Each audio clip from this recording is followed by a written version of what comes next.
Hi everyone, this is Arcadius and welcome back to Naval Creed. Today we'll be reviewing the second set of torpedoes for the P-class cruiser, or as I renamed her, Prince Heinrich. This cruiser is actually really good, and she's one of my favorites in terms of German cruisers. But she does kind of lack an offensive firepower. She has two triple 11-inch gun turrets. She has a couple secondaries here, a couple smaller ones there. And she also gets quadruple torpedo tubes on each side with really good angles. So the torpedoes that I reviewed the first video had a 6-kilometer range, 64 knot speed, 13,500 damage. Rate of fire is 0.88 rounds a minute, and detectability range 1.3 kilometers, and a torpedo flood chance of 146.06%. And I chose these mainly because of the rate of fire and reload. They're pretty much the same thing. That being said, you can equip a second set of torpedoes, which do 3,000 more damage, go out to 8 kilometers total, have the same speed, same detectability range, and the flood chance. However, you do take a pretty big hit to your rate of fire. So it's range and damage over rate of fire. Now, I prefer to go in really close in my torpedoes, so it doesn't quite matter in terms of range. The damage is nice, but the rate of fire is what I'm really focusing on. But these 8-kilometer torpedoes may not be as bad as I once thought they were. So let's actually use these ones today and see how we can do. But before that, I do want to tell you that it was update day and there are a couple new additions to the game.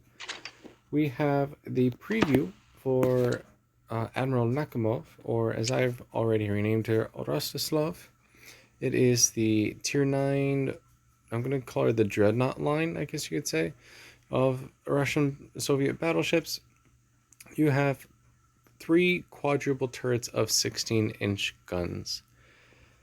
Yes, so quite the firepower already. It's literally a Montana in pretty much a Dreadnought hull. So I'm excited to see when we will be able to start testing her. Though I really don't think she's going to be as good as I want her to be. I'm not especially impressed with Navarino. But Ganga, Imperatrice Maria, Ismail, and Cinnabar are pretty decent. But I think after that, they're just going to pretty much be repeats. Though I am quite excited for Ekaterina when she comes out. Additionally, we have a sister ship. This time is for Jeanne d'Arc. And I'm not quite sure how I feel about it, honestly. It's very bright and flashy. And I'm still on the edge with it. I've played one game with her using this skin, which I've renamed her Burgogne, based on World of Warships game logic. And I mean, it's just a painted ship, and they did a really nice job with it, but it's very bright. I would have preferred something like how France looks, but I'm not going to complain. She still is a really fun ship regardless. Alright, so now that we have that out of the way, let's toss Prince Heinrich into a game and see how we can do. Alright, here ourselves a game, 3 battleships, quite a few cruisers, and no carriers and no destroyers. So this is actually the best kind of game the ship is ever going to get. She is a really good cruiser killer. She doesn't really have the offensive power for battleships. I mean, she can still go one-on-one with them, but she is always going to be at a disadvantage. Destroyers, you can equip Hydro, and she does have 7-kilometer base secondaries, but you don't have many secondaries, and your guns are not they can do a ton of damage, but the rate of fire does not mean they're good at handling destroyers. And you're actually pretty decent against carriers. You have really good anti-aircraft defense, and as you can see here, I do have an anti-aircraft defense barrage equipped. And yeah, you don't have many AA guns, if I remember correctly, themselves. They just do a lot of damage. But yeah, so the best place that this ship is against cruisers. She's a really good cruiser killer. And to an extent, a really good air superiority cruiser as well. Battleships, you can hold your own, and destroyers, you really want to not go anywhere near them. As you can see, your torpedo angles are exceptionally great. Now you do only have one launcher per side, and they do have a tendency to get taken out though, so you might want to put some skills and modules into keeping them alive, because that is a good amount of damage that you can dish out with those torpedoes. Alright, so we do have health buffs and speed buffs applied, and we have our first targets coming into range. I do have explosive loaded for whatever reason. So let's switch back to armor piercing.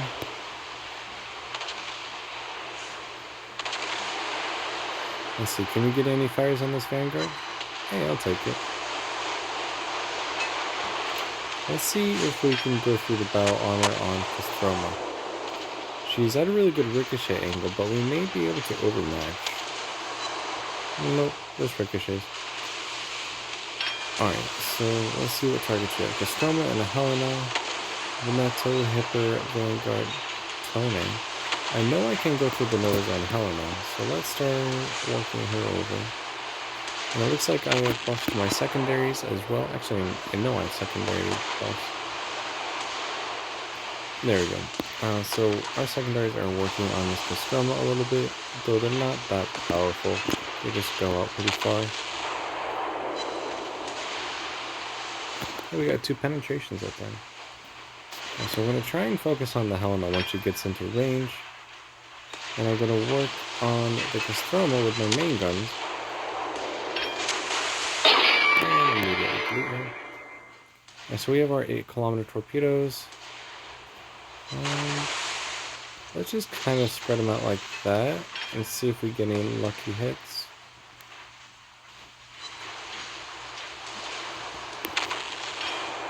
And then they will be reloaded in about a minute, so I can kind of afford to rush in here. I'm going to put my secondaries on the Tone that just pretty much exploded. And let's see if we can finish off this Hippo as well, since she's right there. Torpedoes, well, we hit a sunken ship. There's a Veneto right there, which I am not too happy about tangling with. So we're going to see if we can turn around and use our torpedoes on this side. Looks like our torpedoes expired already, with no hits besides that one against the ship that was already sunk. There's Richie over there too.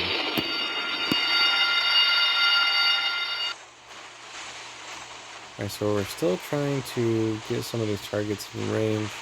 Actually, I might want to go for that Vanguard now.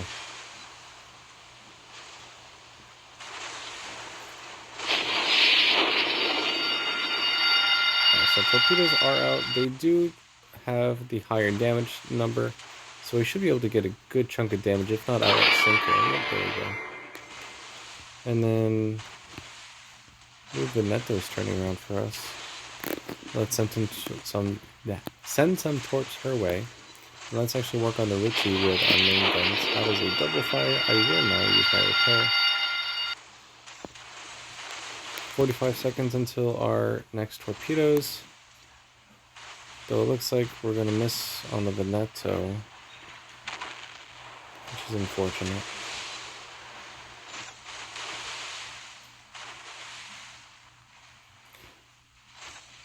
Alright, so let's see. We can probably get the Richie down with our main guns at this point. Though I am being worked over quite heavily by these secondaries. Ooh! 3 ricochets, but a kill. Interesting. It looks like one of our secondaries might have gotten a fire.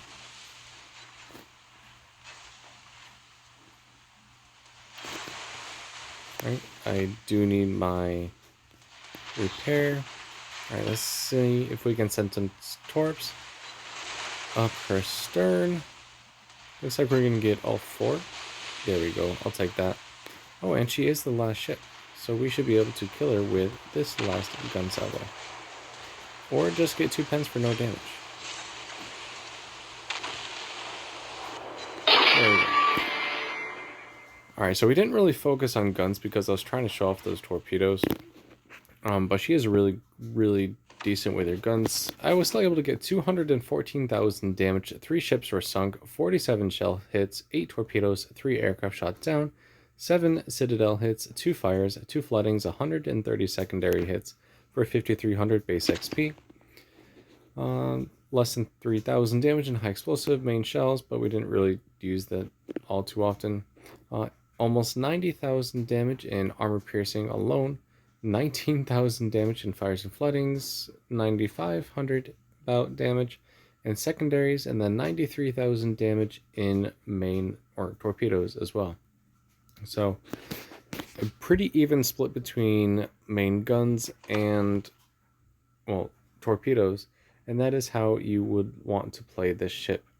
Now, as you can see, at the ranges that I play with my torpedoes, I do fancy the faster rate of fire so I can have those torpedoes as quickly as possible.